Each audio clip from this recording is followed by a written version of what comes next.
New at 6 tonight, a northern Colorado city has taken the next step toward banning smoking. In Colorado, it is already illegal to smoke inside most public places, but now the city of Longmont wants to take it a step further.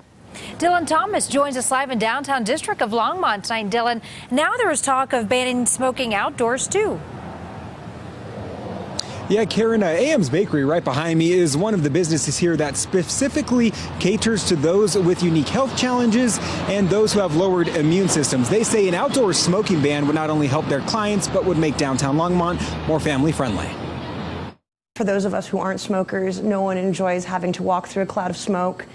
No one wants that in their lungs, and the smell is unpleasing. It's a proposal which a majority of residents in Longmont support. Over 60% of the people said that they would strongly encourage a smoking restriction. A proposal to ban outdoor smoking in downtown Longmont is headed for City Council. Certainly not a ban of everywhere, just a ban kind of on this main stretch. Kimberly McKee of the Downtown Development Authority says a recent study showed support for a ban on outdoor smoking along Main Street, the same street where Jennifer Walton and Morgan Dalton own a gluten-free bakery. We cater to individuals who do have significant allergens, and they also have lowered immune systems, so they should not need to be able to walk through a puff of smoke as they're walking up to the door. Both agree smokers should be able to light it up outdoors in city limits, just not along the downtown Main Street. They say smokers often ruin the dining experience for customers. During the summer, we have tables out front, and they will walk in because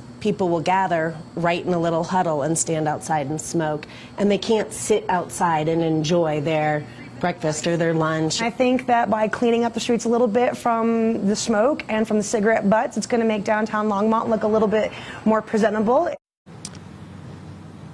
This proposal still has to go before City Council, but some with the Downtown Developmental Authority say they think this might be in effect as early as this summer. For more information on where the boundaries would be for this ban, visit cbsdenver.com. Live in Longmont, Dylan Thomas covering Colorado First.